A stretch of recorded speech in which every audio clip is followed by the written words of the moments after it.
My name is Frances Craik, and I'm the farm manager for Achatz Handmade Pie Company. I'm standing here at Phenomenal Farms located in Armada, Michigan. My primary responsibility right now is to get this farm space back to being beautiful and back to being very productive.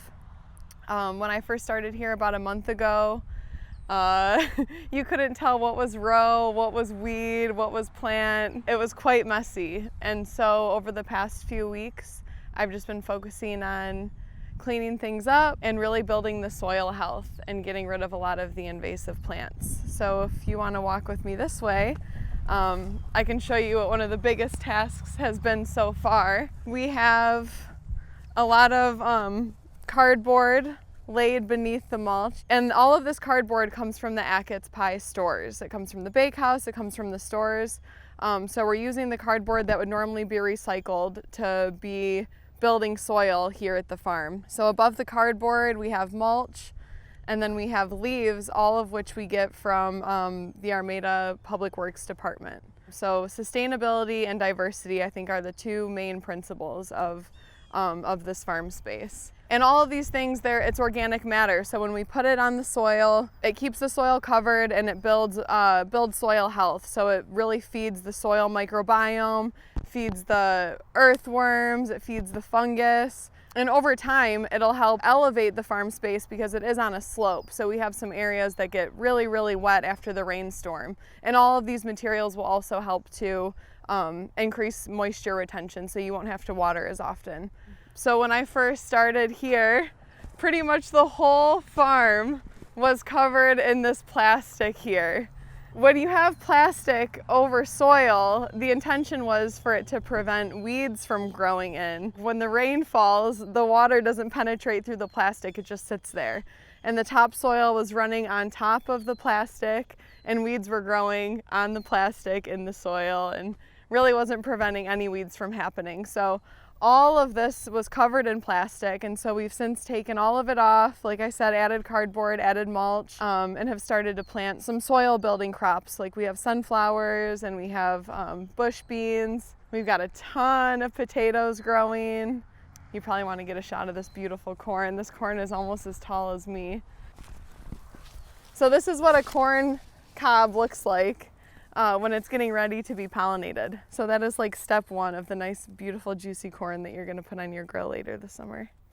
Phenomenal Farm is kind of like step one to a greater picture of stimulating a regional food system, starting with this land right here. The Achatz family, they have a lot of resources. They're very close with their community. And so using all of the resources that they have at hand, we want to build community starting right here. So in the future, we hope to be able to use this land as kind of a community learning and growing space where people can go and learn how to grow food for subsistence farming. They can try out different tomato trellising ideas. They can learn how to save seed and get involved in their own seed breeding projects. So what we're going to be doing back here is putting in probably about 10 more rows and growing ancient and heritage winter wheats. And so the benefit of growing the ancient and heritage varieties as opposed to the modern hybrid wheat varieties is that they're a lot more nutritious because the root systems tap much deep down into the soil layers.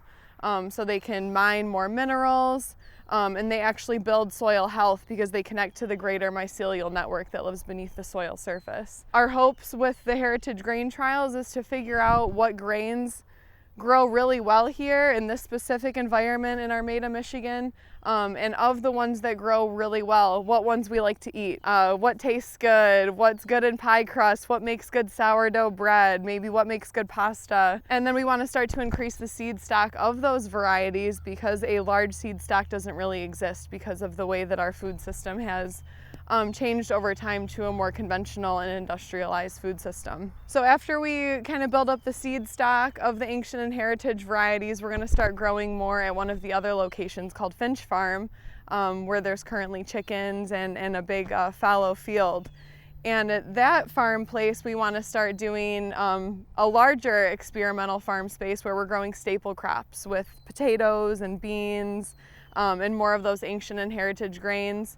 And hopefully inspire farmers that are even just adjacent to the current farm space and farmers in the greater area to adopt more regenerative farming practice with these ancient and heritage grains. It's about snack time, so I'm going to take you over to the raspberry bushes. Ariel, Dave and Wendy's daughter, and their fiance planted this raspberry bush, and it offers more raspberries than any one person could ever eat in a lifetime. So we're hoping to be able to be growing food at this farm all winter long by using low tunnels, which is like you're essentially putting like a mini greenhouse over each row. And underneath those rows, we would grow cold loving crops like the kales and the broccolis.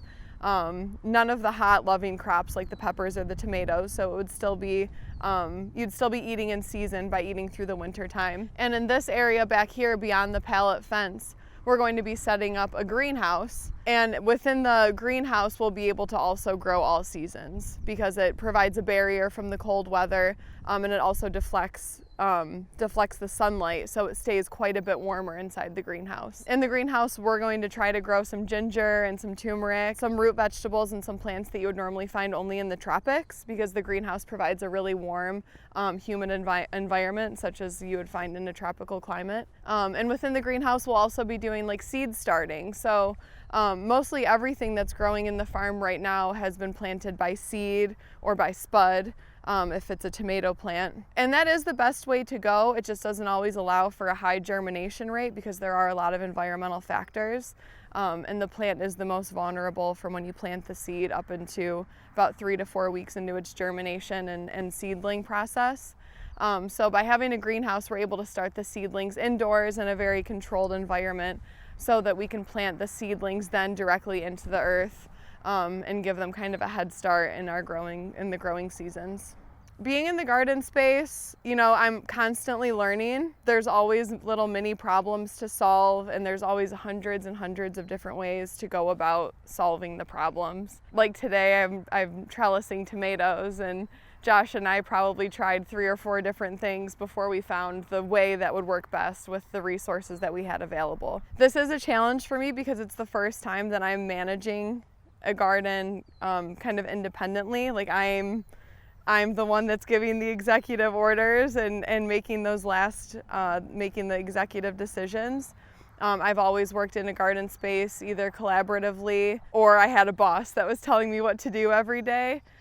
So it's been a challenge just taking on that main leadership role, but it's also something that I'm totally ready for and really excited to continue to pursue and to continue to develop my own leadership roles and my own kind of farming philosophy because every farm space has different needs. Every person that you work with has different needs and has different wants, and the garden is just a beautiful space to be creative and to really work hard and to really be able to reap the rewards of what you're doing. Of course, it takes time. You don't always get instant gratification, but that's also a beautiful lesson that you can learn from the garden. I studied sustainable food systems when I was at Arizona State University, and sustenance gardening and providing, you know, a community space like this for people to come and learn how to grow food, I feel like is one of the most important things that we could be doing in order to develop regional food systems. We're either purchasing our food from the industrial global food market at the grocery store, or we have small gardens in our backyard.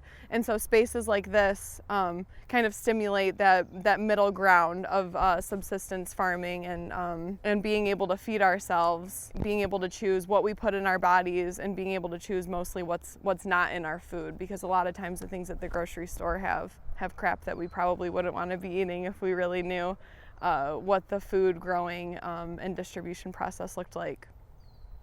So thanks for coming out and hanging out at the farm with me. Be sure to subscribe to this channel, and we'll see you next time.